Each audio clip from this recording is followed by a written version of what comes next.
sway alone, your voice a ghost on my old flip phone.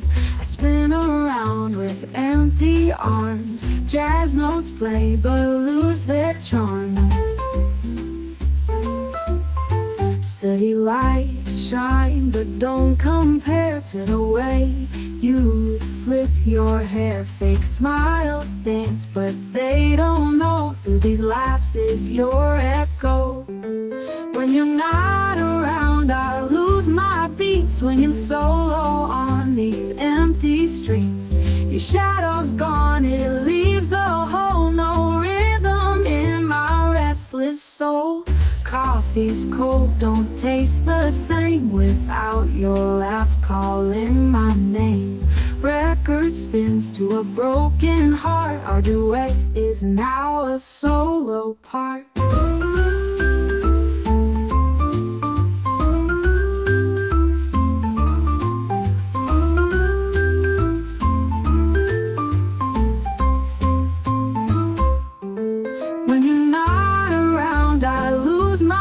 Swinging solo on these empty streets. Your shadow's gone, it leaves a hole, no rhythm in my restless soul. When you're not around, I lose my beat, swinging solo on these empty streets. Your shadow's gone, it leaves a hole, no rhythm in my restless soul. Coffee's cold, don't taste the same without your laugh calling my name. Record spins to a broken heart, our duet is now a solo part. I keep on dancing though I'm blue, pretend the band is feeling you. False bravado in my step, every note a vague silhouette.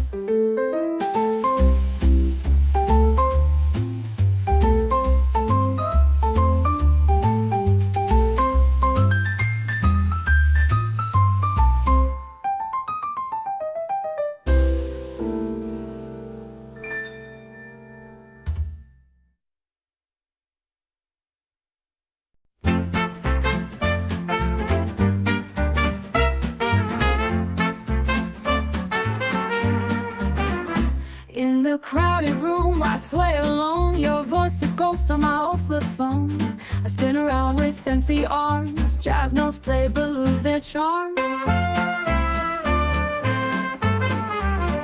City lights shine but don't compare to the way you flip your hair. Fake smiles dance but they don't know through these laughs is your echo.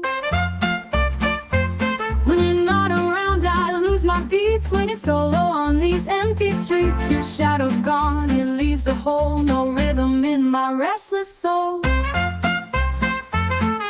Coffee's cold, don't taste the same without your laugh calling my name. Record spins to a broken heart, our duet is now a solo part. When you're not around, I lose my beat, swinging solo on these empty streets. Your shadow's gone, it leaves a hole, no rhythm in my restless soul. When you're not around, I lose my beat, swinging solo on these empty streets. Your shadow's gone, it leaves a hole, no rhythm in my restless soul. When you're not around, I lose my beat, swinging solo on these empty streets. Your shadow's gone, it leaves a hole, no rhythm in my restless soul. Rhythm in my restless soul.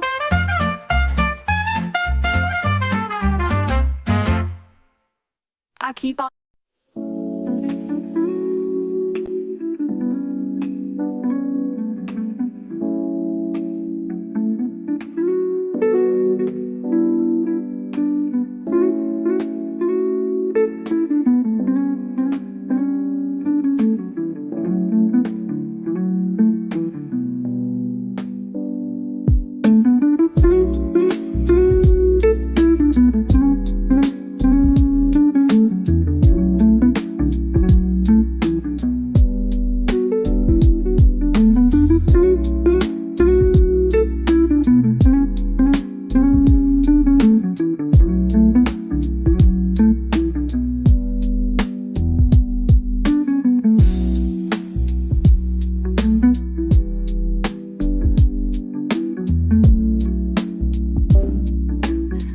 Mic check.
Adventure Kids, what's up, bro? I'm good. How you doing?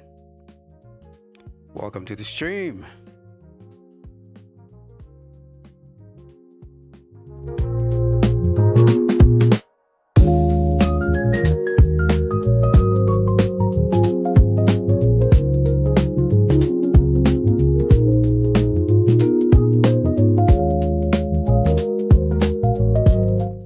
Yeah, we're about to kick it off. Just setting up a few things right here. Don't forget to drop a like, and the Discord voice channel is wide open. So if you want to talk to your guy, Discord, and here's a QR code. Just join me on the Discord server. Let's go.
Hey, can you hear me? Yo, Amar. What's good? I'm good, man. I can hear you. What's up? Where you at? Yeah, bro, I was just out of electricity for a while. It just came, and now That's crazy. How I'm long with was it? you. How long was it out for? Uh, so like, usually the going time period for the electricity is around like 2 hours, and then it like throughout the entire day, like except for the night, throughout the Right. entire day, it goes for like 2 hours and then comes back for 2 hours and then again go for 2 hours and then again comes 2 hours, so this process repeats like 3 times. And Jeez. then we have, yeah, and then we have continuous electricity for like 6 hours, and then it again goes for 2 hours and this thing continues. That's You're in countries like United States and Kenya where there is no load shedding, right? You uh, don't even know how blessed you guys are. yeah, I can imagine, bro. That's unacceptable. But what if you're working from home? What if what if so that means you got to get Exactly. a generator, right? Yep. Damn. We have like, if you're talking about my personal home, Mm, then we have small electricity suppliers like battery, right? It can power small lights and a fan, but okay.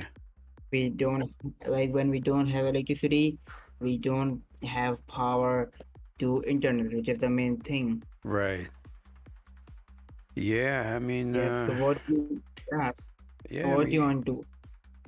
the government should freaking they have to get their shit together and do Yeah, something bro. about Like, it, right? no, like this is happening since like 16 years. This is not something new. No, not Damn. even 16 years. It is happening like since independence of Re- Pakistan in re- 1947. Damn. Even then they didn't have electricity. What? That's crazy. What's the main source of electricity? Is it hydropower? Is it there's no nuclear So plant, like, anything like that? Do you know that Pakistan have around 160, 170 nuclear bombs that are used for wars, warfare bombs, but they still cannot get electricity out of them. Can you believe this? 170 is like fifth most or sixth most in the world in terms of Right. nuclear energy, right? Yes, we do use, I mean, in Pakistan, we do use nuclear energy and nuclear power to, get electricity, but not that much. Yeah. And we do have hydropower as well. Like the main source is hydro, but still that is not at a very large scale that it would, give electricity to the entire country for years without cutting off. That's the Priorities, point. right? I So guess the priorities are kind of skewed. Instead of focusing on infrastructure, they focus on defense. But if you're defending a country that yeah, the productivity of the people is all the way down, then there's really no progress because you can't progress if you can't produce. yeah, Yeah, that's exactly. nuts. That is so. So the military is still in charge, right? If I'm not mistaken. What do you mean, like military? Is What? it a military government or a civilian government?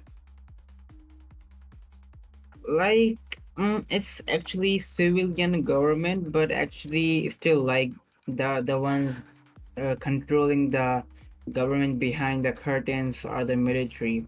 Okay. Yeah, Yeah, I that mean, is. yeah, it's But yeah, like if you look at Pakistan's military, it's literally awesome. Like, fancy tanks, fancy aircrafts, fancy feats as well. Like in a recent war with, India, Pakistan downed like six Indian jets within the Indian territory, and three of them were Rafale jets that were bought from France. for around $350 million per jet, Damn. and Pakistan within one night down three of them. Yo. Yeah, like if you look at the military thing, it's amazing. But when you look at the actual country, actual infrastructure, no, bro, it's not that good. Not that, like in terms of tech, Pakistan is very behind as well. Yeah. That's too bad because now they're gonna have to catch up because AI is, AI is taking over, and if you're not developing anything in terms of AI, then you're just a consumer. Then you're at the mercy of pretty much everybody else who's developing some sort of AI capacity or capability. Yeah, yeah, But hey, at some point they're gonna have to wake up and say, hey, do you want to compete on the world stage, or do you want to remain in 1947? Because if you're not Do you know that progressing, you're gonna Pakistani? be left behind. Uh, yeah, exactly. Do you know the Pakistani military staff, like the chief, right? Military chief. Hmm. He was invited to White House and had a dinner with Donald Trump there around a month ago. Yeah, I saw that. So what was the point? Exactly. What was the point when you can't even help your country? I mean, uh, actually, the thing is that Pakistan have like even the civilian government has been very very corrupted in Pakistan, right? They just all want to fill their bank accounts with money, and they don't y- you know like they don't care at all about the people. Right. And Indian government is even worse. Let me tell you something. Indian government is even worse. But they have more. Are they more developed in India, or is it about the same? No, of course, India is a little bit more developed than Pakistan. I mean, not a little bit, but a lot more developed than Pakistan at least. But if you're comparing India at a world stage, then no, it's not nowhere close. It's India is overrated as hell. I have friends from India, and I do watch a lot of Indian vloggers, Mm-hmm. and Indians, yeah, they are nothing compared to the other countries like United States. But Yeah, for sure. Pakistani Indian people, Pakistani Indian people love their country when it comes to military and that stuff. But they are the ones talking bad about their countries the most as well. Right, right. They're simultaneously doing the two things, like both of them together, like patriotism when the war was ongoing, the patriotism of Indian and Pakistani people for their countries was at its peak, right? And when the war is over, we are still now like cursing our government, our military for giving us this type of country. You know what I mean? Yeah. So have you been to India? No, I haven't, bro. No, we in Pakistan probably don't even get visa to India, I guess, or do we? I don't know. But Right. like, Because I don't because of the really tension know. between the two countries. Yeah, I mean I've been to India multiple times, and it's right in terms of development. The infrastructure is not great. I mean, certain places, yeah, the infrastructure is there, but the good thing about India is first of all the population. Okay, it's huge, and also the education level is quite high, which is why most tech companies in America are headed by Indians. When it comes to tech Yep. innovation, when it comes to even in the AI field, the guys behind Perplexity, the guys behind even Cursor, Windsurf, you'll find a couple of Indians on the team. If they're not the lead, or they're probably a co-founder. And things like Replit, Amjad is Indian, Indian American. So there were a lot of really high caliber Indian tech innovators. But the sad thing is they are not in India. They're not actually developing for India. They're in America, because Silicon Valley, that's where the money is. That's where VC and, Exactly.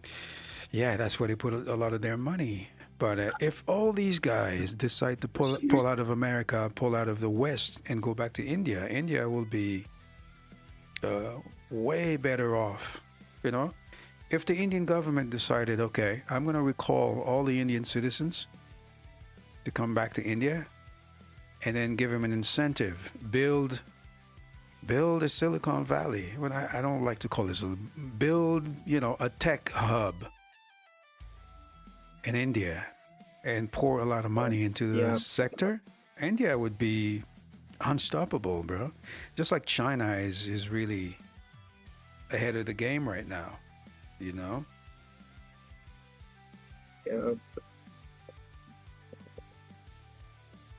But the problem is, the most VC, right, money comes from the West.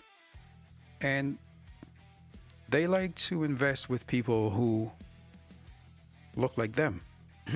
People who they deem, well, okay, Silicon Valley, that's what they know. Well, that's where they want to put their money. And if they want to put money in other markets, it's never going to be as much as they put in the US market, because that's the most lucrative market in the world when it comes to AI, or for anything, for that matter. And there's good reason for that. But now China is coming up. The game is changing, with BRICS. Things are changing. Yep. Right. Yeah, so I'm on my dashboard right now for the. By the way, is it like, did you make this website or what? Yeah. This is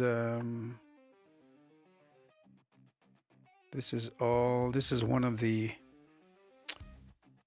the projects that I built over the past, over a 6-month period. I built 25 different projects, and this is one of them. So now I need to do a little bit of housekeeping, fix certain things. And Is it a website or what?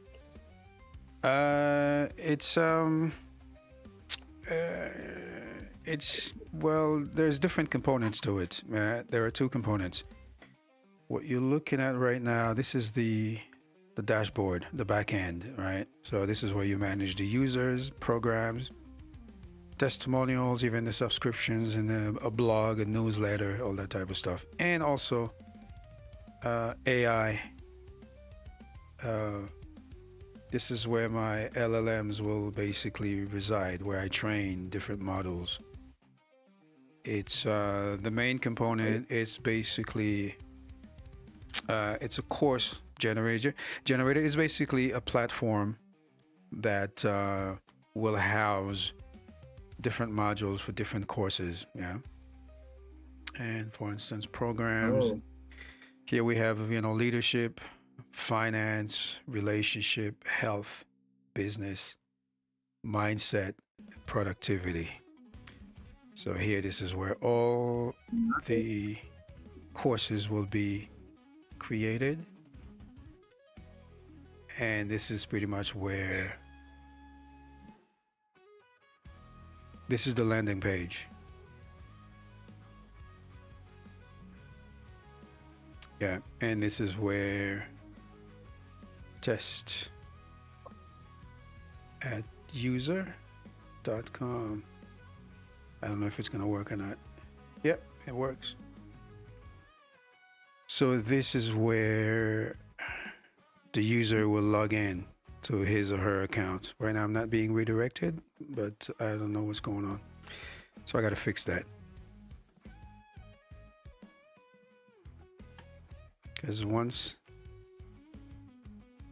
I log in, it's supposed to redirect me to the user dashboard. And this is the admin dashboard. Let's see.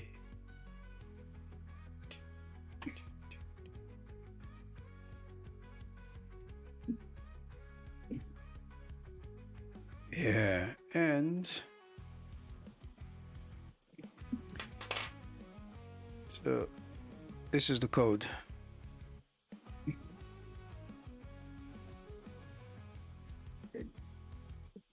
So I see. We got some errors. So let's see what's going on here. Style is forbidden import. Okay, the ESLint.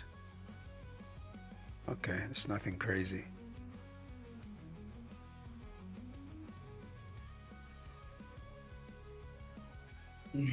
So what did you work on today? I stopped.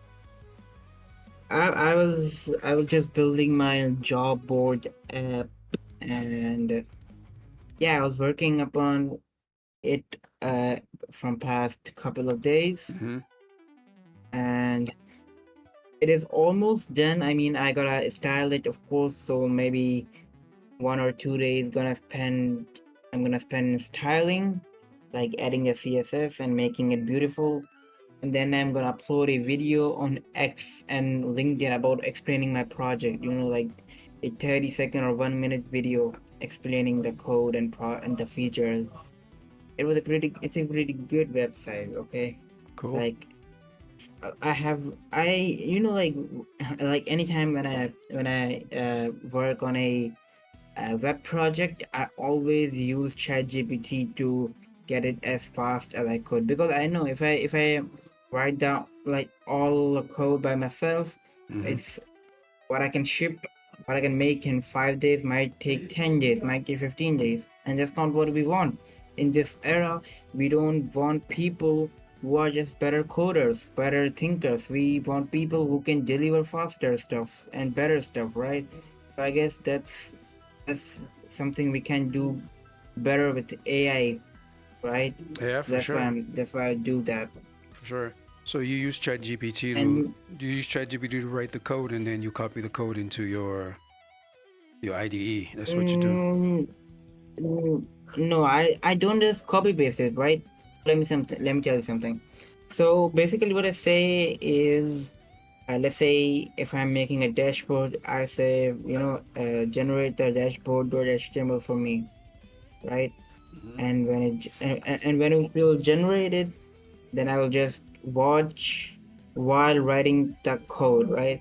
So let's say if I see that no, this line might cause an error, or something like we can do something better about it, and then so I just fix it by myself, or else I just write the code by myself. Okay, not like that I just copy and paste. I write the code by myself, but the code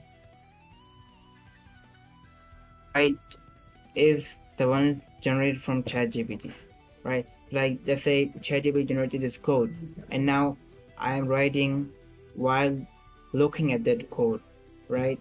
So like I'm trying to write the exact same code, but when I see something that might cause error, might cause Mhm. something, then I usually fix it by myself.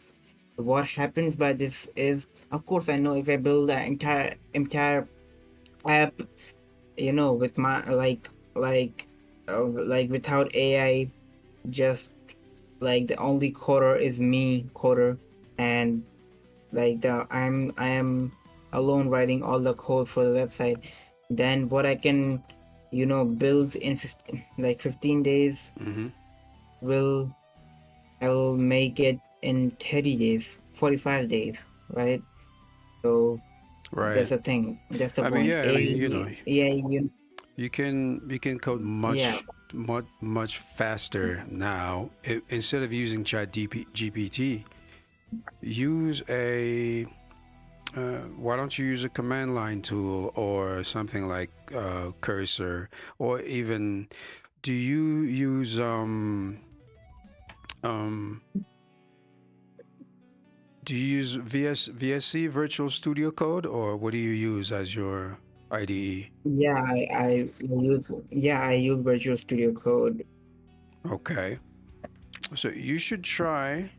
For instance, you should try using Augment Code. It's a plugin you could install. I believe they still have a good 2 week trial. Install the extension and then use that, and then have it generate the code for you. While it generates the code, it generates right inside of Visual Studio Code, so you don't have to go to ChatGPT, have it write, and then do a bunch of different things to sync them together. This is direct, so No, it'll make actually, the you, thing is that huh? I don't wanna be a vibe coder, right? You don't want to be So what? like, Just Yeah, don't put a I label a on it. vibe. Don't put a label on it. Here's the thing, because a lot of people are giving vibe coding a bad name. Don't call it vibe coding. Then it's just a way for you to, let's say you go to GitHub, you get a boilerplate code. It's no different than having, for instance, Augment generate the code. You still have to go over the code. You still have to go over it and see if it's good, clean code, good code. You accept it. If not, you don't. You reject it. It's not like you just go next, next, next, next, accept. You're still in control. So don't be so rigid into saying, well, I don't want to vibe code it. I don't want to da da da da da. It's just a way for you to be. Because remember, this is the way things are going. So whether you call it vibe coding or whatever it's going to be called later, don't give it a bad name, because it's not what people pretend it to be. And if you go on YouTube right now, you see a lot of guys that were shitting on vibe coding 6 months ago. Now they're all saying, you know what? Yeah, I was wrong. Now I know how I can use. You just have to know how to use it. So keep an open mind. Don't be so rigid. Keep an open mind. Yeah, so let me tell you this. Try Yeah, yeah, it before you you're say, I don't true. want to vibe code. Tell me. Yeah, so the thing is that, I am a programming enthusiast, right? And I Mm-hmm. love writing code by myself. Yes. Right? I love it. Let me tell you something. So I love writing the logic as well. So, like, let's just not give it a label. But if the AI is writing all the code for you and you are just there watching it write the code, I think you are just making yourself a dumber programmer. Now, of course, the the world nowadays care more about your efficiency and your capability of delivering faster products or features than your ability to write code or logic, right? But of course, for someone like me who actually wanna go deep in tech, not just wanna be a web developer or a software engineer. No, no, I wanna be someone who like uh, understand things to their core principles, to their first principles, right? So I write all the code by myself, but like the one like so here's the deal. What I do. I don't like entirely wipe code. Okay. The thing is that I understand every single thing. Whatever it gives me, ChatGPT, the code, I understand it. So Like I what's don't what's know, different? not like that. What's different if ChatGPT generates the code or Cursor generates the code? What's the difference?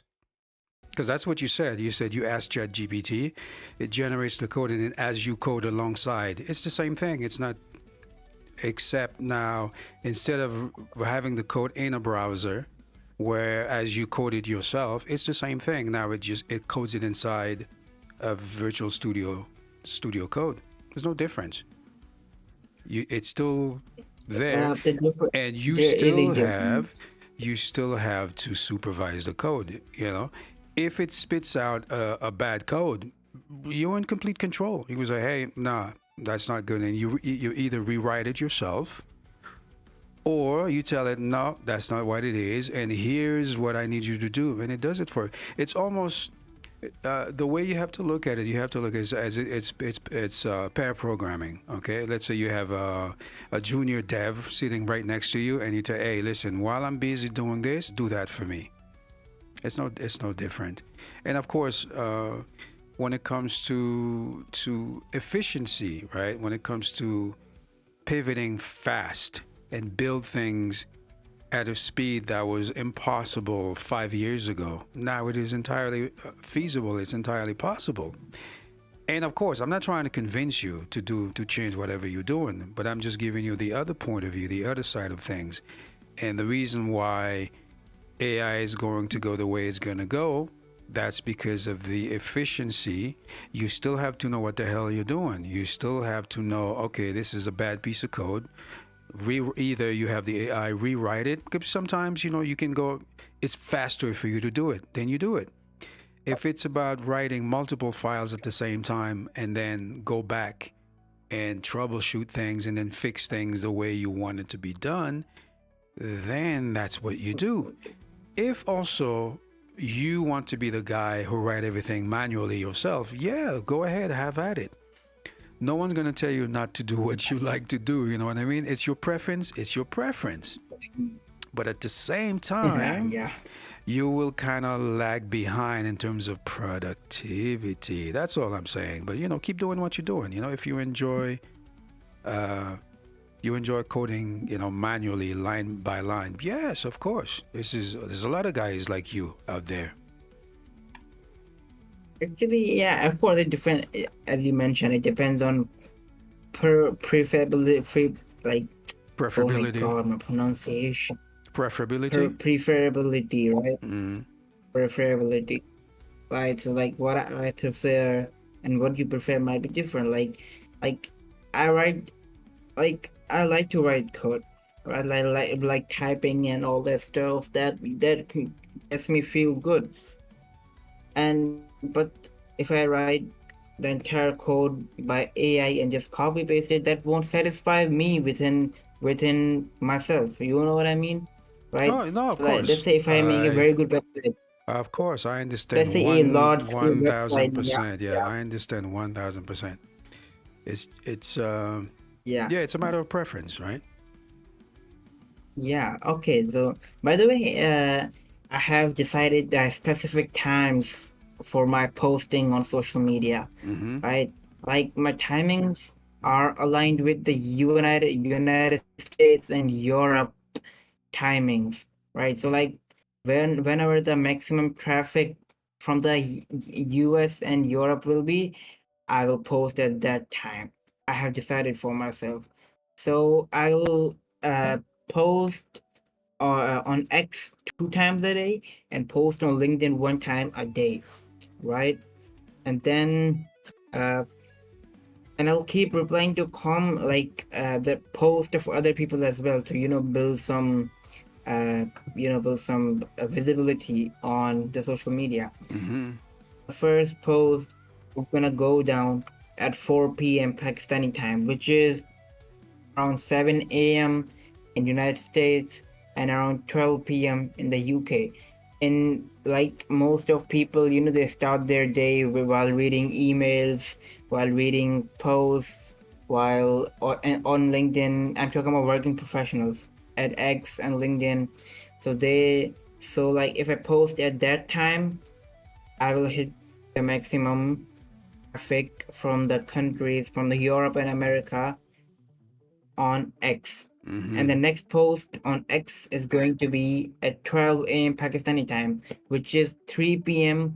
in United States and around 8 p.m. in the United Kingdom, or like in the Europe in general, Mm-hmm. right? So like, We will catch late evening traffic in Europe and peak afternoon in most of the people are, active on these platforms like LinkedIn and X. I'm talking about X for now.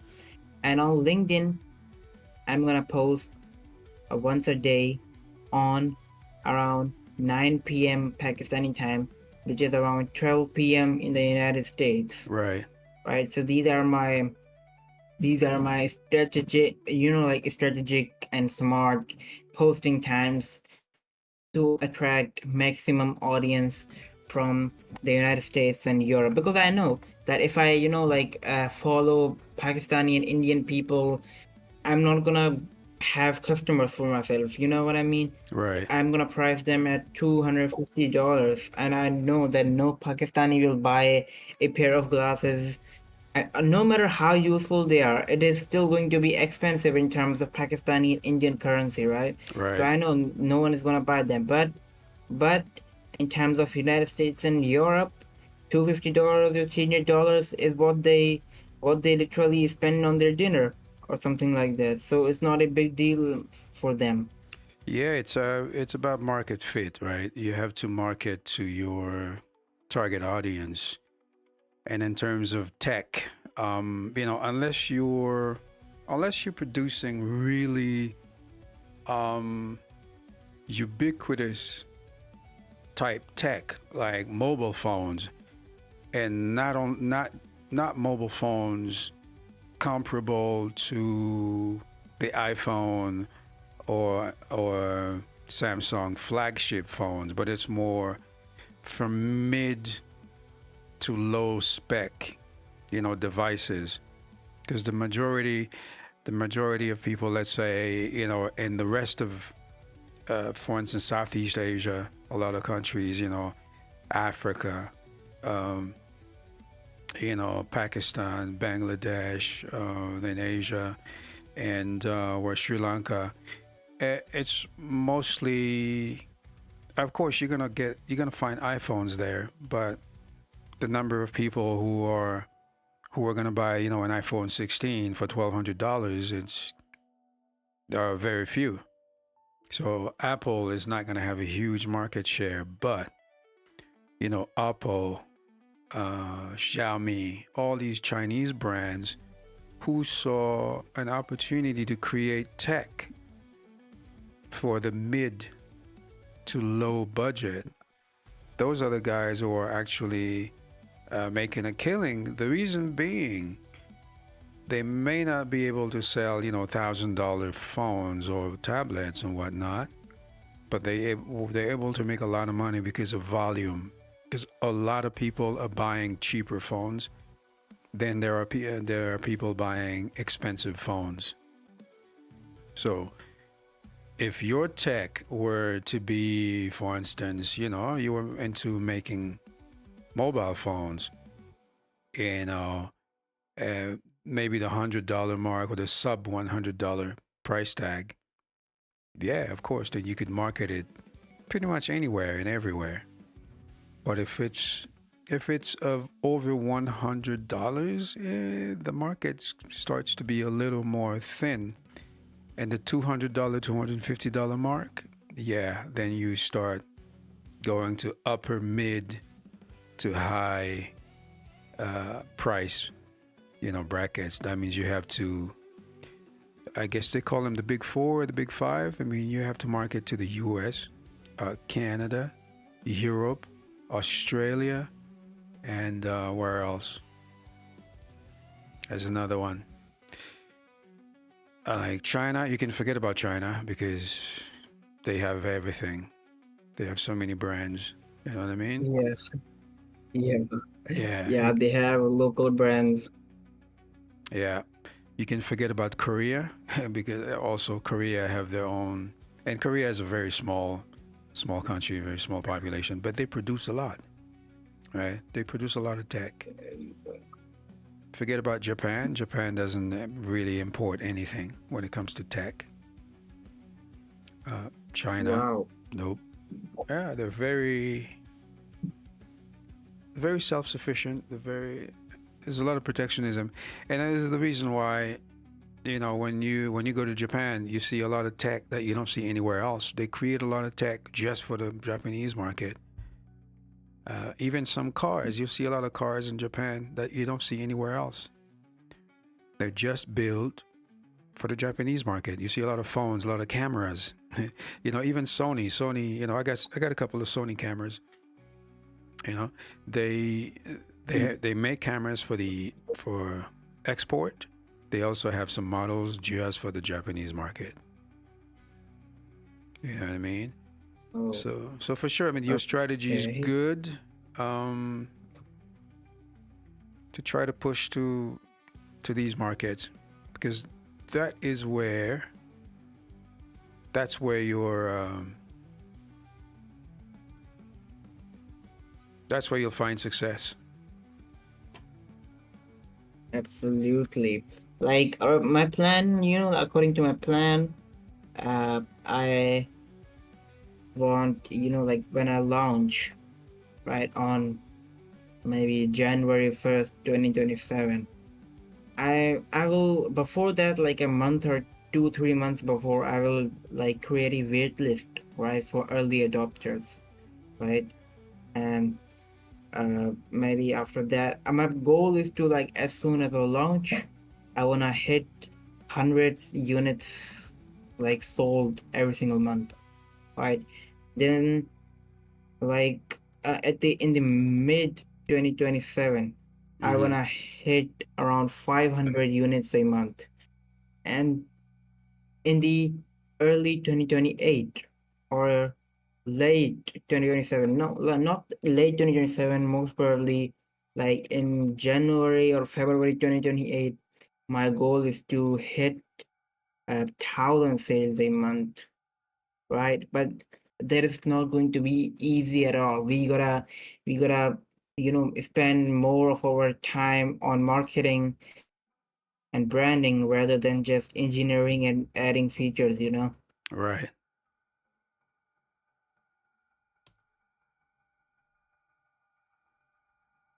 What's your feedback?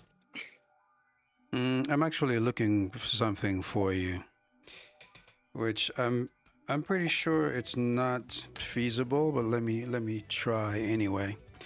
Because another way you could go about it is to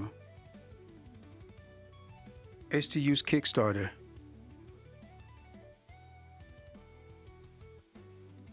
And I believe, okay, Kickstarter, it is available in Pakistan. While it may not be widely used in some other countries, there are several projects that have been successfully funded by Pakistani creators. Here are a few highlights. Okay. Look into Kickstarter. Kickstarter gives you funding, right? Yep. What is Um, crowdsourcing? I really don't know about that. I mean, I have a plan to fund my startup. I I will do AML internships to, because my like, I had decided that already, that when I open my launch my product, I don't want to beg VCs and investors to invest in order to start working on my startup, right? I will be independent. I will work on my own product, own startup. I won't have to beg anyone. And, By the way, like, uh, I really do not. Yeah. this is not begging. This is crowdsourcing. Yeah. Read up about it. Okay. Just do me a favor. Just go to Kickstarter. Okay. Or you could even ask Yeah, like, ChatGPT. Look at Kickstarter. The way Kickstarter works, you're not begging anybody for anything. Okay. You set up a campaign. You launch it. Basically, it's like pre-selling. Just like you have a wait list, except Kickstarter, people put money down already, so you can use that money to buy the to actually create the product itself. And the perk is basically they're not giving you money.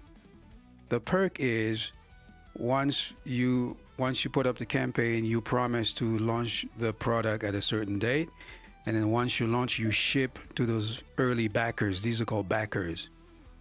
Then they get they're the first ones to get the product. You understand? And then with that, you can give him Yeah. perks. Read up about it. You can give him perks like merchandise, whatever. If somebody pledges, you know, $200, they get X. If they pledge $1,000, they get this and that. If they pledge, some people might want to pledge $10,000. You know what I mean? Then it could give, because I see people do perks like, okay, you get the product or you get two glasses, plus you get a phone call with me, or da da da da, or there's different perks you can give up. So before you close your mind off thinking it's begging, it is not begging, it's not charity, it's business. Okay, so this could accelerate your development cycle. This is something that I've used in the past. This is something that a lot of big brands have used in the past. So you're not above Kickstarter. Okay, Google it, do some research on it. If you don't want to do it, that's fine, but do yourself a favor, look into it. It's the path of least resistance. Instead of, you want to do internship and then make a little bit of money here and there to fund the project yourself. Yeah, it's not a path that's going to yield maximum success. Okay, this would be more in line with what you want to do. So look into it, because now I just asked Aria, which is another LLM that I use, and it says, yeah, it is available in Pakistan, and there are some projects that have been funded in Pakistan. Okay, mainly I think it's Pak MMA Fighting Alliance. I think that was in Karachi, and there was one in Islamabad. It was called FA3. So check it out. All right, you cool? Yeah, I am actually, you know, Mm-hmm. uh, I just searched about it, and yes, what it says, it's actually good. Like, it validates your idea, it raises your capital without giving away equity. Mm-hmm. It says builds a loyal early fan base, which is actually good. But Yeah. it told me to keep something in mind, that it doesn't allow anything with AI surveillance. Do you know what is AI surveillance? With what now? AI surveillance? Yeah, AI surveillance. But you're not involved in surveillance. So how does that impact you? I mean, of course, like, it does not directly impacts me. I mean, it's just giving a warning, right? So, like, if you wanna make something too deep, or like something that recognizes emotions using AI, has hidden microphones or cameras, has location tracking or something like that, then it might cause trouble. But of course, my smart glasses are not going to be like that. So of course, we just gotta keep that in mind, right? Yeah, but So that we why even bring that up if that doesn't concern you? So focus on what you can do with it rather than surveillance. You're not into surveillance. You're not into spy glasses. This is just a smart glass with capabilities. So focus on what it can do for you. You know what I mean? So the main thing is, it's another option, and then I think it's probably the best option for you rather than going at it alone. Okay, that means you get to collect you get to collect funds before you actually build a thing, but you have to have a good campaign put together. You got to put a solid campaign together with perks. You got to create some really nice perks. That means if somebody donates X amount of money because they're early adopters and they're helping you build. And then here's the thing, the best thing about it is that they don't own your company. There's no equity. You don't give equity. All they do is purchase and they become your loyal customers from the beginning. Before it's a commitment. Before you even build a thing, they actually, oh, this is something that I would love to have. They pay you for it. But also, there are two ways you can do a campaign. You can do a campaign all or nothing, or you set a goal. If you reach the goal, you get the money. If you don't reach the goal, they refund everybody. There's another way you could do it also. You could say, okay, we can do a campaign. Even if you don't reach the goal that you want, you still get the money. So there are two ways you can do it. So if you don't want to over commit, if you don't want to promise, well, you want to release in January 2027, and you think, okay, this is too risky, I'm not going to make that deadline, you could set up a campaign where you create the campaign and you say, you know what, okay, my budget is, let's say, $1 million, right? You say, I set my budget at $1 million, and you basically put down a cost breakdown. This is how much it's going to cost for R&D, how much it's going to cost for the camera module, blah blah blah, research, you know what I mean, and molding, fabrication, to get certain, battery modules, to get the Bluetooth you put everything, labor, staff, all that type of stuff, right? Then once you break it down, you say this is how much it's going to take, and then you, along the way, you update. You may have daily updates, or twice a week, or weekly updates to keep him involved. You post videos, you post articles, screenshots, and stuff like that. And so people will follow the journey along. And then once you're ready for production, again, updates. You give all these updates, and people are excited. And once your product is ready, because also you got to factor. Once your product is ready, you got to factor shipping and handling. This is why the budget will go way beyond what you think is going to be, okay? If you think it's going to cost you $150 or $100 to make the glasses, and you want to sell insurance, you got to think about all these other things. Or it's not going to be $250 when you ship it to your backers. So you're going to have a budget.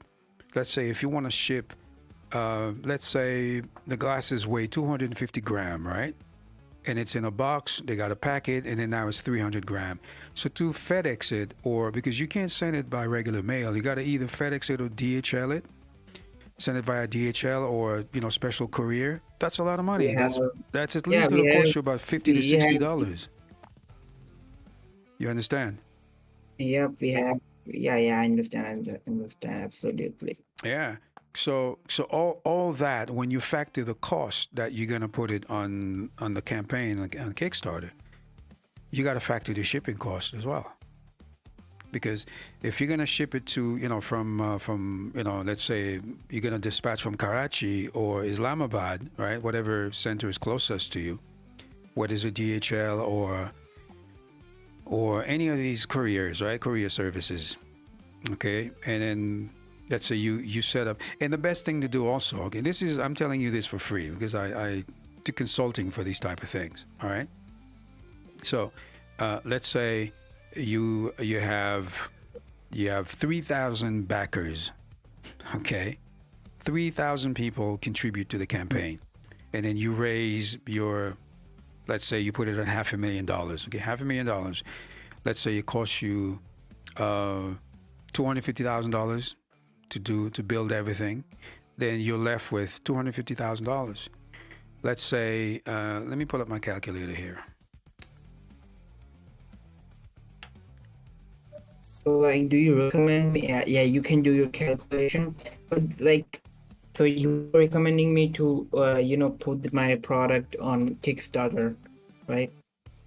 Yes, absolutely. Because see, Kickstarter is not available in some countries, but it is available in your country. So do a little bit more research. So you have to see what are the requirements, because also because of your age, you might not be able to do it. So you might have to have your parents. Yeah, that actually. Yeah, that actually could be the case. I mean, Yeah. I'm 15. I don't even have a national identity card. I don't even have a ATM, right? Yeah. That could be a problem. Yeah, because you'll need a bank account. You'll need to sign up for some sort of payment system where they could transfer the money to you once the money's there. And then also being a minor, yeah, your parents or a guardian will have to sign for it.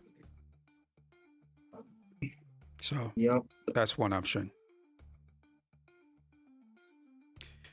Okay, so let's say it's $50, right, to send a package to, let's say, from Karachi to, let's say, Chicago, somewhere there. So $50. Let's All say right. you got to send. Let's see, 50 times.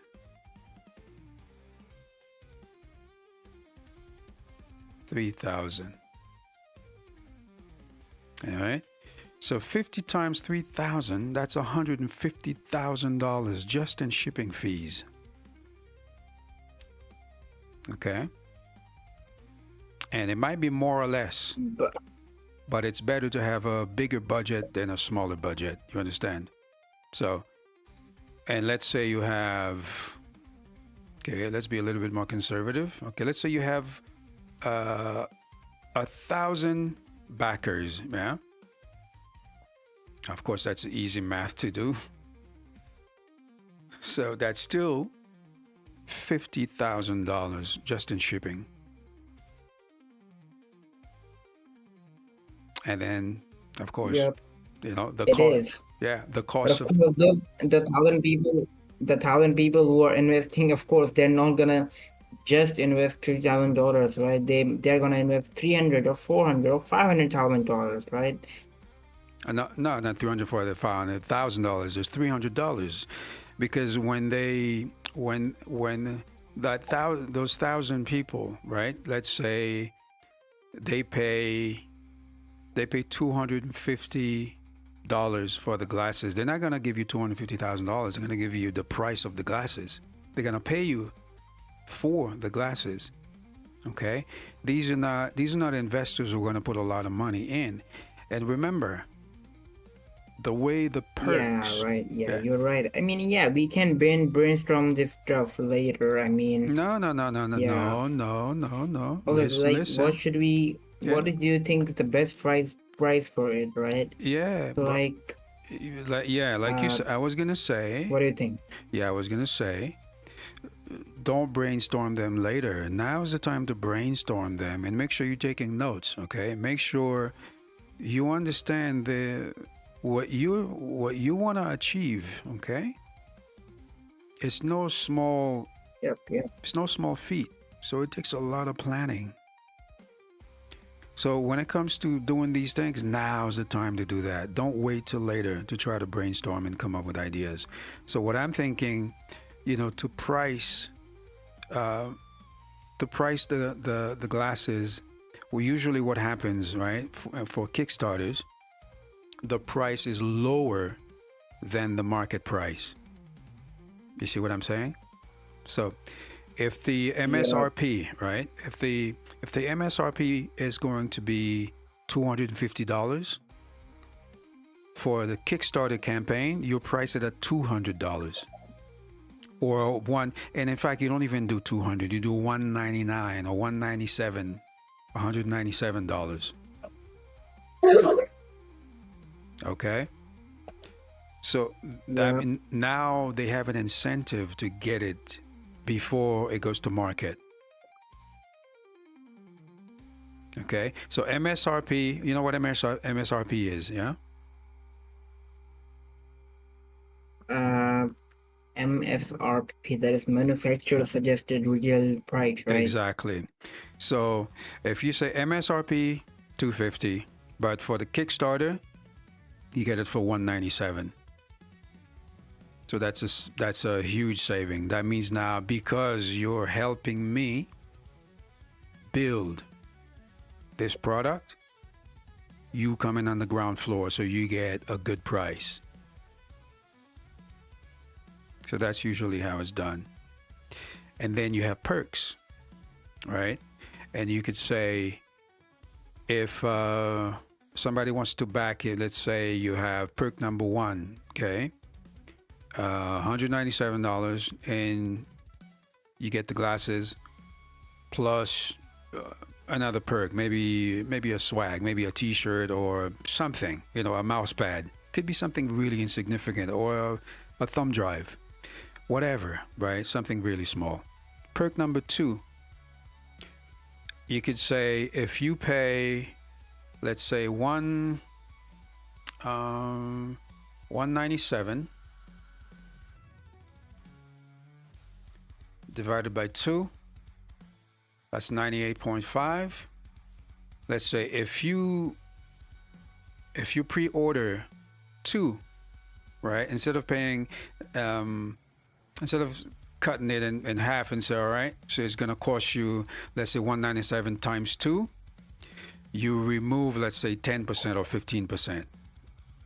So if you order, let's say you want to order one for you, one for your friend, or one for a family member, or one for your significant other, then you give another perk. You see what I'm saying? Then you could say, Yep. if you order 3 pairs, then da da da da da, you get this and that. And if you have a platinum, for instance, perk, where if you pledge, let's say, $1,000, then you're gonna get 2 pairs of glasses. You're gonna get a consultation, whatever, a meet and greet with me. If you have different merch like a hoodie or something, if you could put any kind of other perk that will make it. Of course, it has to cost you less than $1,000, the $1,000 that they're giving you. Therefore, you're able to actually reduce the price for them.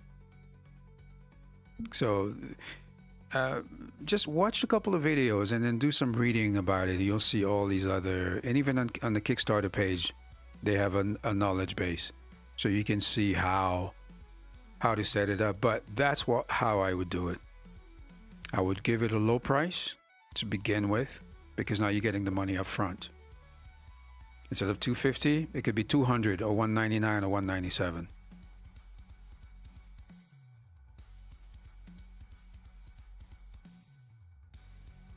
Got it? I mean, the thing is that like, at least like the shipping and the making cost is, like, just the shipping and making cost is going to be around $150, right? But yeah, you are true. Like, if we say that, let's say the price for you especially Mm-hmm. is $200 if you're buying it from, let's say, what do you call it, Kickstarter, Yep. then yeah, it could be a good strategy. Yeah, you are right. Yeah, because it will, because it's almost, it's a reward, it's a reward. That means you're not gonna go MSRP, you're not gonna go buy it retail. You're getting it direct, and you'll be the first to have it. And that's what a lot of successful campaign on Kickstarter. That's how they're able to go to market without VC money, without diluting their equity, right? Without giving out shares to anybody. So your company's yours. Yep. So now you got some homework to do. Haha.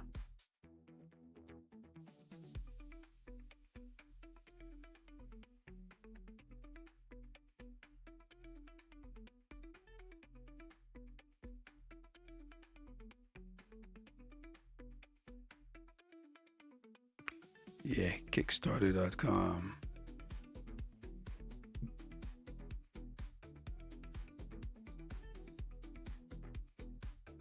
Hey, I'm gonna send you something and read this. Mm-hmm.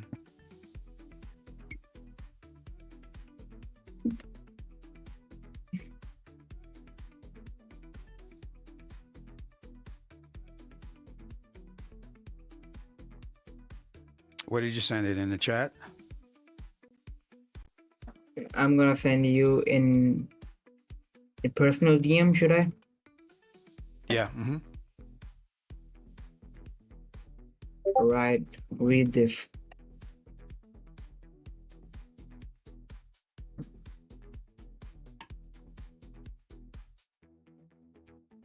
Okay, item value. Target unit sold 1,000. Price per unit $4.99. Wait, $4.99. These are just assumptions, okay? These are just assumptions, okay? Okay. Yeah. Okay, manufacturing cost 110. Shipping cost 45. Yep.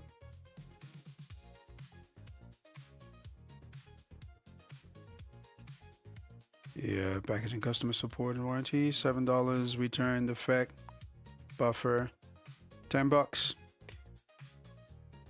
Okay, back in cost. Okay, marketing per unit. Your CAC is $35, which is pretty high. Stripe R&D.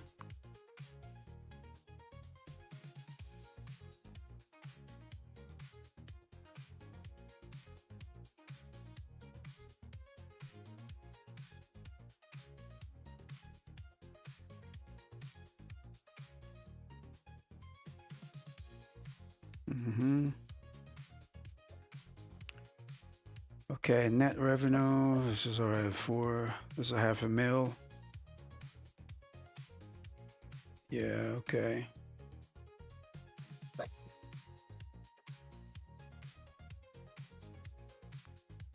Okay, profit per unit.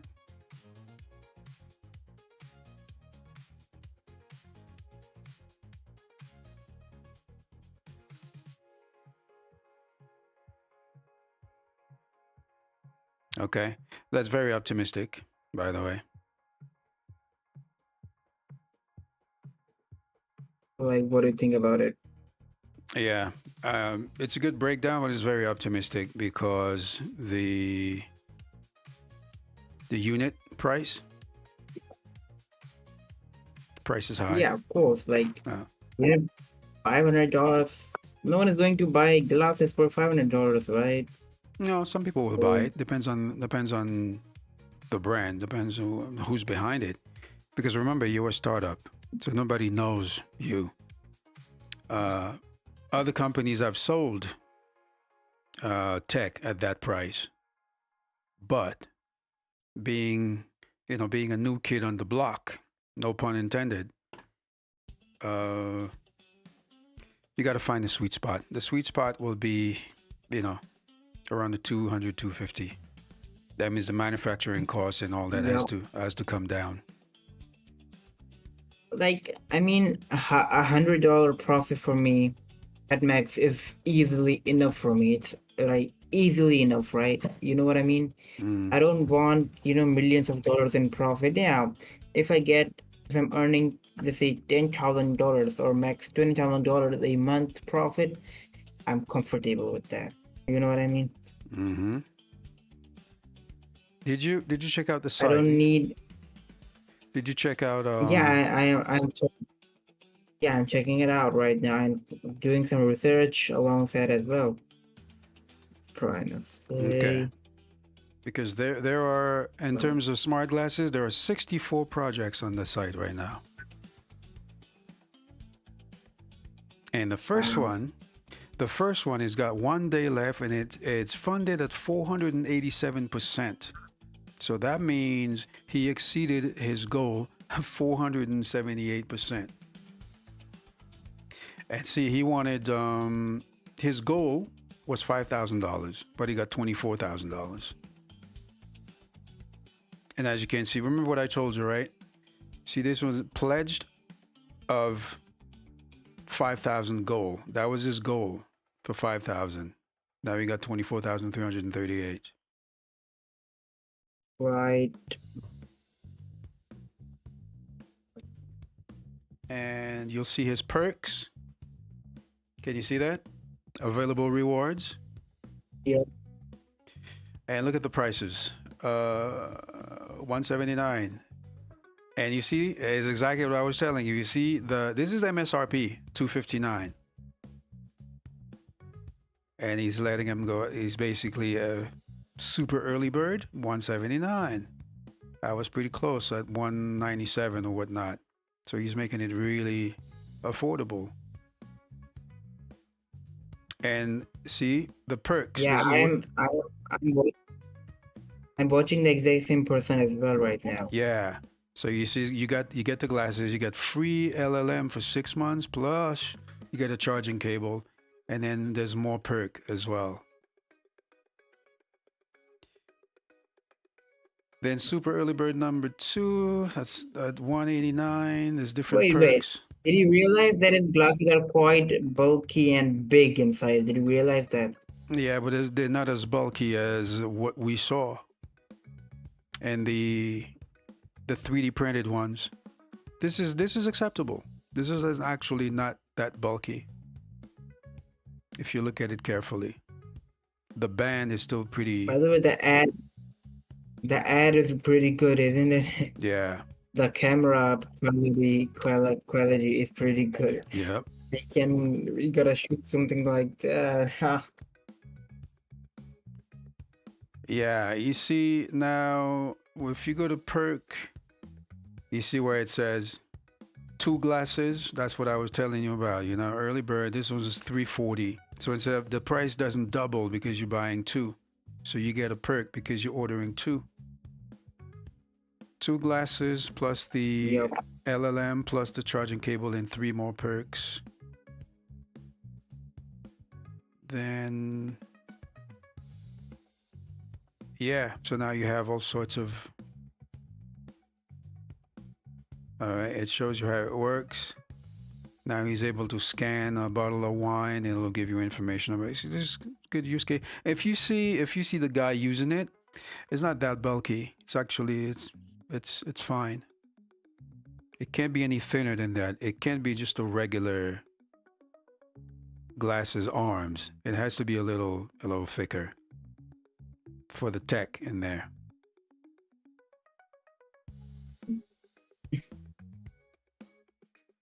Yep. Yeah,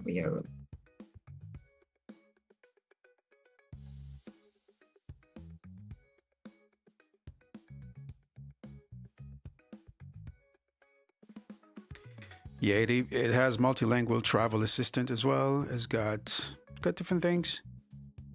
You could select different LLM. You could select Gemini, ChatGPT, or Claude, or train your own LLM. Okay, the camera, 16 megapixel. Okay, sweeping landscapes, maintain your snapshot, get crisp, clear photos without reaching for your phone or interrupt your rhythm, which is pretty good. Capture life in motion. Of course, you get the app.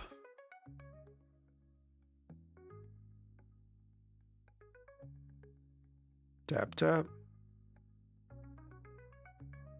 Video.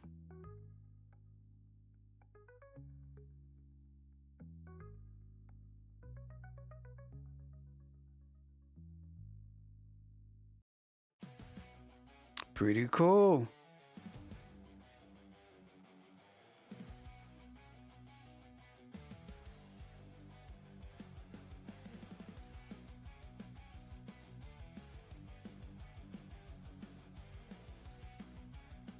Yeah, I actually like this design. It's pretty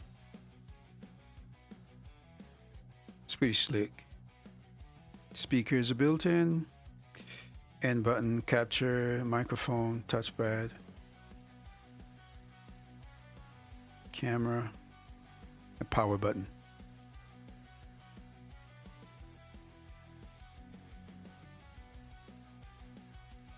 Yeah, it has gotten all of that.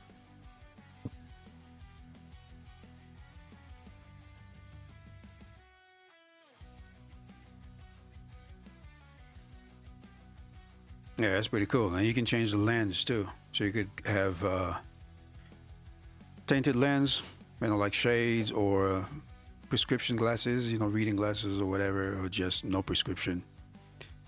Okay, it's pretty good. Okay, rewards, yes. 174, 330, 179, 340, 189, 359. Cool, cool, cool. All right, specs. Okay, it's got both apps, iOS and Android. Processor, 4-core. Okay, 2 gigahertz and then 1.8 gigahertz. All right, camera, 16 megapixel. That's fine. The video is actually not bad. It's not 4K, but it's 1080p, which is more than you need, you know, really. Microphone. Okay, speaker, of course, 2 speakers. I didn't expect it to be mono. Memory, 2 GB. Storage, 32 gigabyte. That's more than plenty. Battery, 210 mAh. Bluetooth 5.0, which is really great. Wi-Fi 5. Awesome.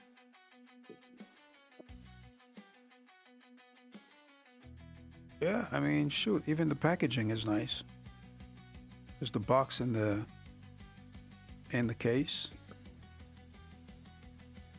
User manual, charging cable, cleaning cloth.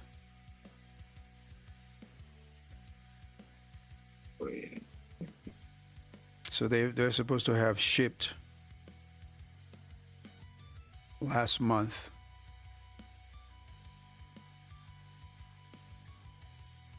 To launch, actually, not ship. To launch, and then next month they'll start testing. September, mass production. I think this is pretty tight. It's 30 days turnaround. It's usually 45 days. And global shipping starts in October this year for global shipping.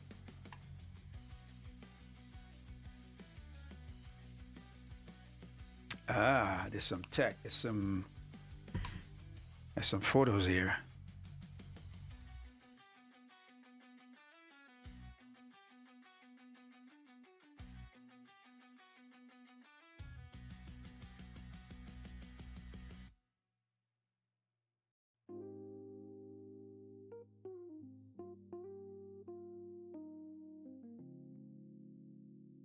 Oh, okay. Oh shit, dude. What's up?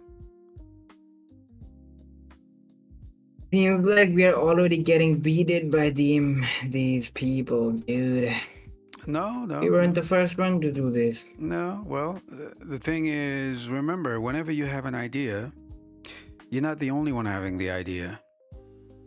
There are, thousands, literally thousands of people having the same idea. Now you got to make it better. You got to put something extra. There's stuff here that you have in mind that they don't have. For instance, sign language, something for the hearing impaired. Yeah, exactly. They don't have that. Yeah, you can recommend me something like that. But do you know that Apple wasn't the first one to invent smartphones? They just redefined them. Yeah, of course. We got something similar as well. And do you know what's powerful than the product? Mm-hmm. It's the storytelling behind it. Yes and no. The storytelling only is a part of it. The storytelling is important as well, but the most important thing is actually the product and product to market fit. You could have the best product in the world, but if nobody wants it, it's dead on arrival. It's DOA, my friend. So you kind of have to, don't get discouraged. Let me tell you a story. Yeah.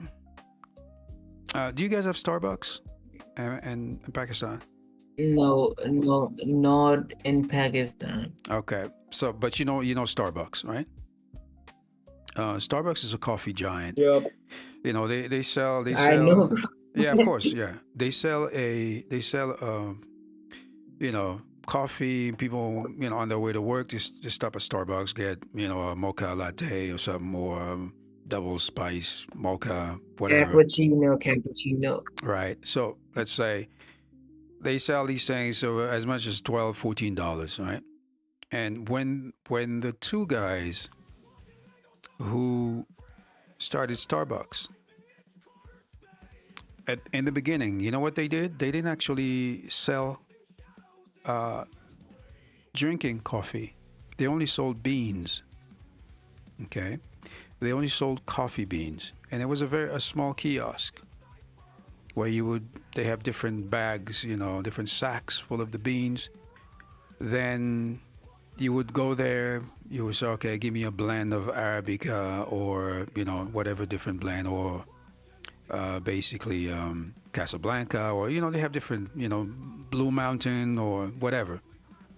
So or Ethiopian, whatnot.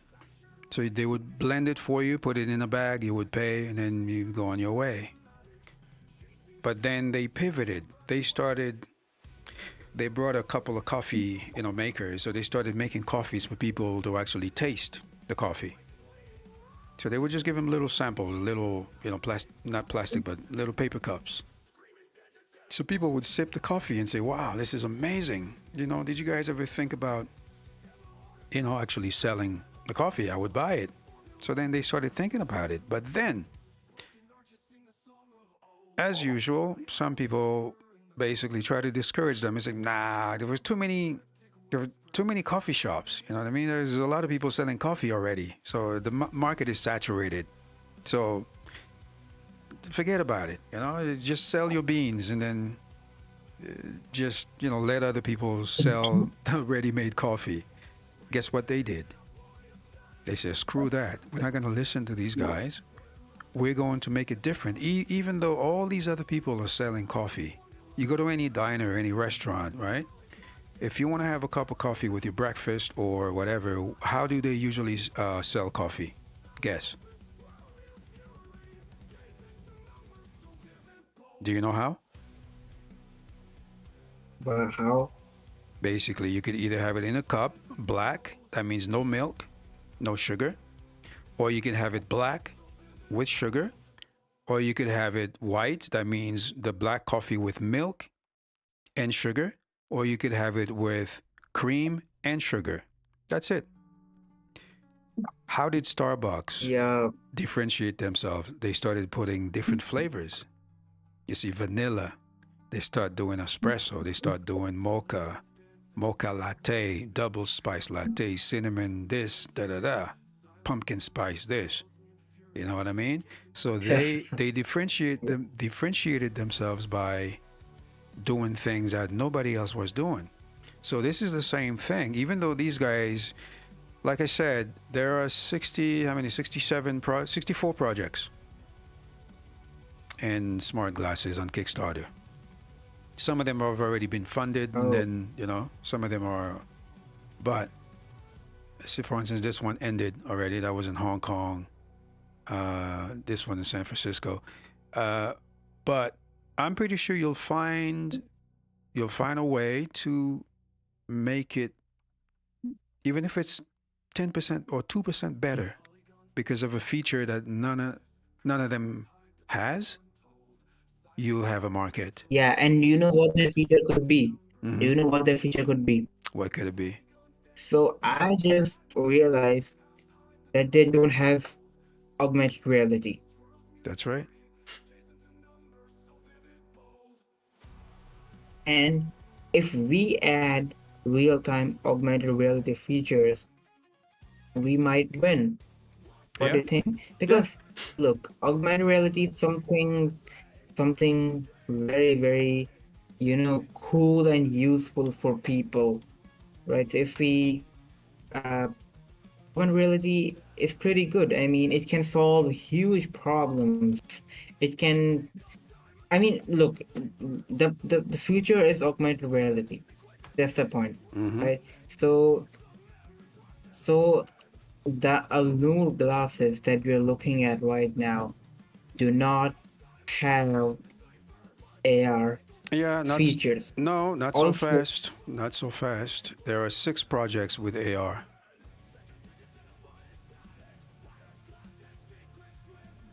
Okay, let me just check them out. Yeah, there are 6 on Kickstarter with AR. Of course, remember, within AR, there's different. You still can differentiate yourself, but also remember the hearing impaired functionality. Okay, the hearing impaired, so, mute, deaf and mute, or the visually impaired for navigation. For the visually impaired, I haven't searched for that yet, but those are two things that could be a killer features. That if those don't have that, just focus on that. Plus AR. What is okay? Can you summarize what you just said? Because I was on to something else and I didn't really listen to you that closely. Can you say that again, please? Yeah, you gotta pay attention, Also, my your guy. Hmm? wait a second. I guess your internet is, or is it mine? I don't know, but it's either your or either mine. Your internet is quite lagging, and your voice is breaking down when you're talking. Really? What about now? Can you talk? Can you talk? Yeah, what about now? Can you hear me? Yeah. Now it's good. Yeah. Now it's good. Okay. Right. So what I was saying is, you got to find those features, those killer features that they don't have, and then you focus on those. Even though they have AR, right? You can still work on the hearing impaired and visually impaired navigation. But I mean, we gotta we gotta find things that they don't have that we can give them, right? Exactly. And you're true. I mean, I'm checking on them right now, and yeah, a few of models that have AR, Mm-hmm. 6. and six of them, yeah.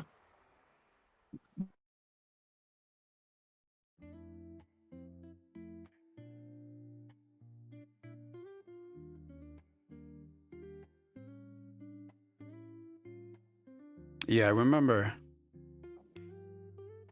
that doesn't stop anything, because even though Exactly. you have to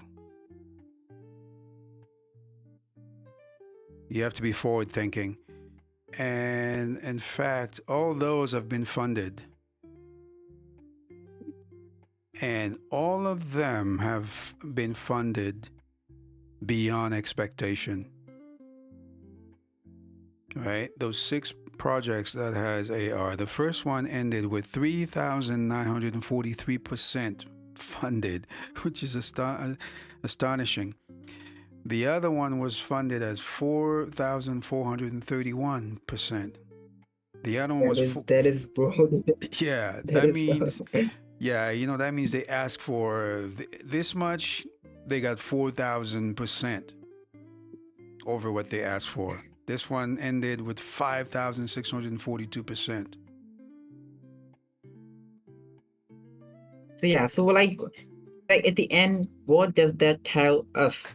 That tells us that yeah, market is open for smart glasses with AR features. You know what I mean? Yeah, there's a So we demand, of gotta course. build. Yeah, so that basically now look, you see, do you realize something common in them?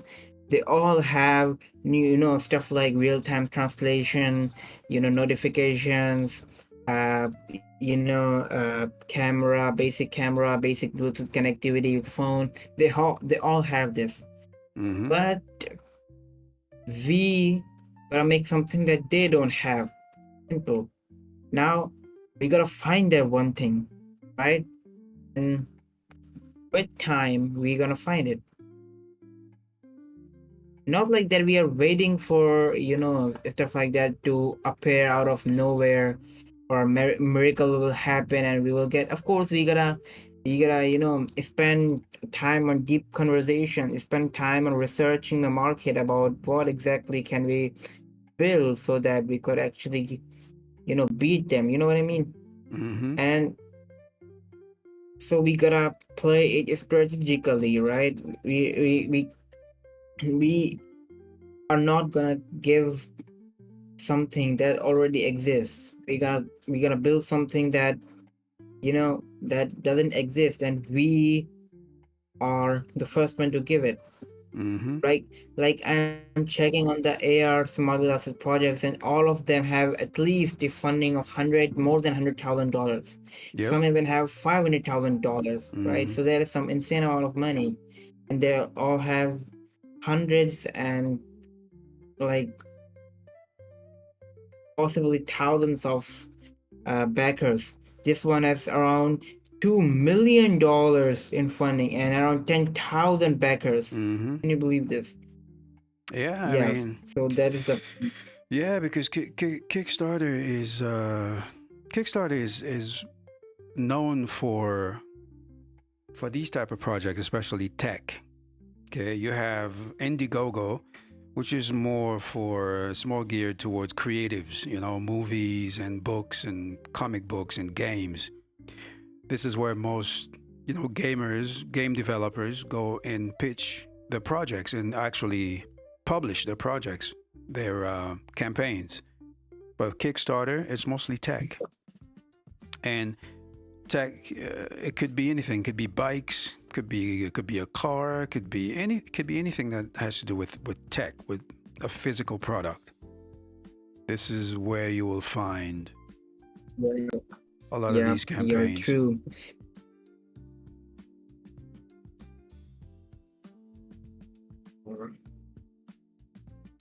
Okay, and you, I guess I gotta go now because it's like 2:30 a.m. for me almost. All right, bud, get some sleep. So there's some Yeah, food for and thought. You got some research to do. You got some reading to do. All right. yeah, we definitely gotta do some research to do, and we got some homework, right? And we might get the answer for the question maybe tomorrow, maybe after 6 months, who knows? But remember something. Let me tell you three things that I, the future founder, would wanna tell you right now. First things first, Mm-hmm. I got nothing to lose. First thing first. Secondly, I'm not afraid of failure. Well, Thirdly, I hope not. gonna I'm not afraid of failure. Good. Third thing, I am gonna go ruthless in Project X. Or we're gonna name it. It is going to be a secret project, right? Mm-hmm. Maybe revolution in the AR industry. Not maybe the V1, but the V2, V3 is going to be the revolution. And we have plenty of time. So in this Project X, we're gonna do some huge research and development and launch a project that revolutionizes. You know what I mean? Right on. Right on. All right, Amar. Just go ahead, man. Get some sleep. So we'll catch up tomorrow. All right. I guess yeah. Let's say okay. So thank you. I mean, okay, bro. Why am I saying thank you? Okay. I don't know. So I know I'm just like sort of confused about doing research right now, but I guess I just gotta sleep and gotta do research after I wake up. Yep. And Mm-hmm. you're gonna do stream tomorrow, right? Yeah, I'm gonna be here. I got some work to do now. I gotta go back to this dashboard. I gotta fix a few things. So always a pleasure to have you on the stream to chop it up, and I'm happy to help you navigate this minefield, because remember it's a journey. It's a long journey. So you know, keep Yeah, we innovating. are, Yeah, and keep innovating, keep searching, thank and you then so keep coming up with solutions. You know what I mean? Yeah, and remember one thing, we are not just creating a product, we are creating a revolution. We are creating the next Apple. You know what I mean? Awesome. All right. Okay. Bye, I guess. All right, buddy. Yeah. Have a good night. Get some sleep. Yeah. Bye. All right. Bye. Bye. Thank you. Good night. Good Good. night to Good you night. as All right. well.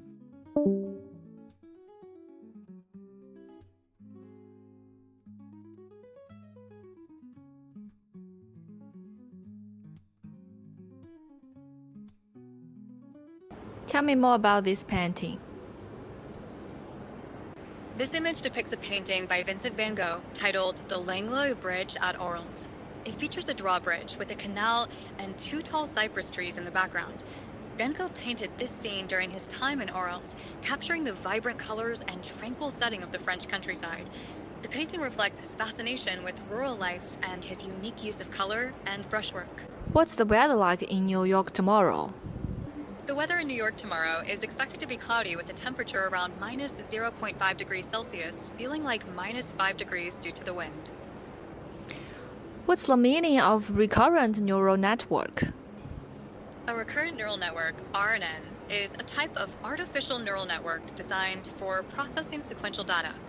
Unlike traditional neural networks, RNNs have connections that form directed cycles, allowing them to maintain a memory of previous inputs. This makes them particularly effective for tasks like language modeling, time series prediction, and speech recognition, where context and order are important. What's the capital of South Africa? South Africa has three capitals: Pretoria, administrative; Bloemfontein, judicial; and Cape Town, legislative. Why there are three capitals in South Africa?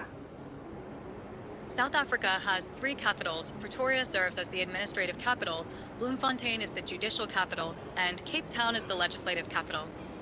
How many calories are in a banana? A medium-sized banana typically contains about 105 calories. How many water should I drink daily? It's generally recommended to drink about 8 cups or 2 liters of water per day. How long should I boil pasta? Boiling pasta usually takes about 8 to 12 minutes, depending on the type and thickness. It's best to check the package instructions and taste test a piece for your preferred level of doneness. Can you suggest a quick dinner recipe? Sure. How about a quick stir fry? Just saute your favorite vegetables like bell peppers and broccoli with some garlic and soy sauce. Add sliced chicken or tofu for protein, and serve it over rice or noodles. It takes about 20 minutes to prepare. What's the emergency number in Germany? In Germany, the emergency number for police, fire, and medical services is 112. What should I pack for a 3-day beach trip? For a 3-day beach trip, consider packing essentials like swimwear, sunscreen, a hat, sunglasses, flip-flops, and a beach towel. You might also want to include casual clothes for evenings, toiletries, and a reusable water bottle. Keep it light and simple for convenience. Can you brainstorm some gift ideas for my friend's birthday? Here are a few gift ideas for your friend's birthday: a personalized photo album, a unique piece of jewelry, a subscription box tailored to their interests, a cozy blanket, or an experience like a cooking class or concert tickets. Consider their hobbies and preferences to make it special.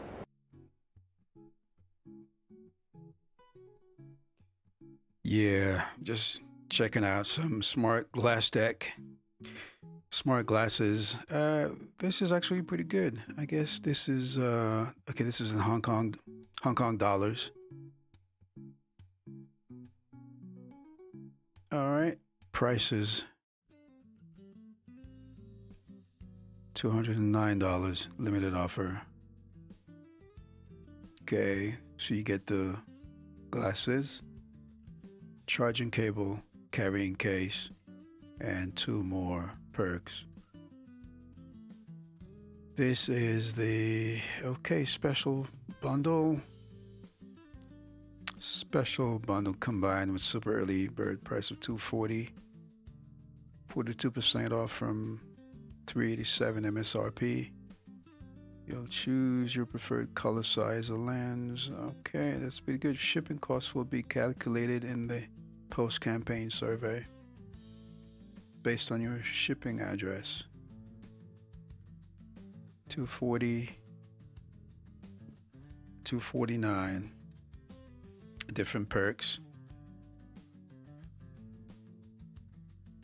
Yeah, cleaning cloth shouldn't even be a perk. That's a given. And you get those for free anyway.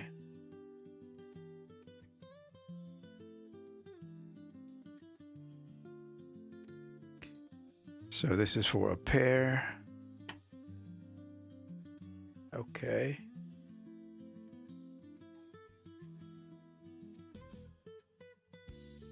All these look pretty stylish.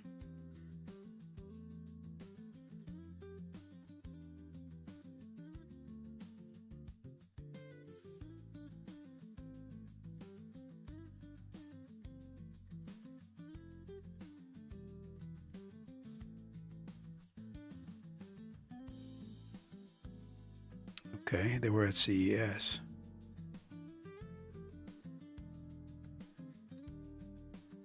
Okay, that's pretty slick.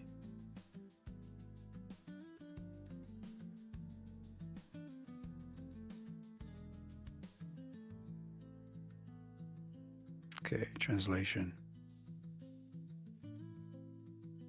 Cal tracker.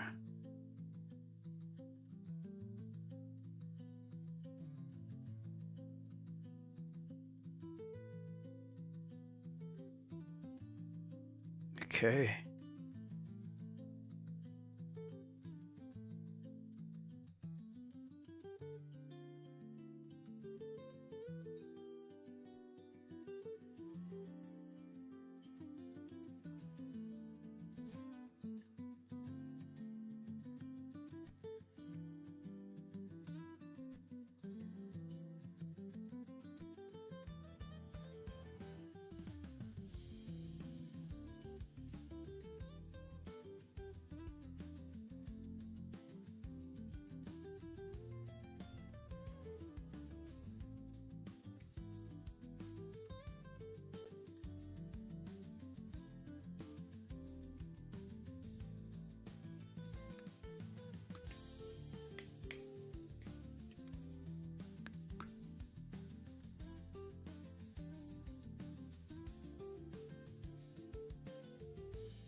you.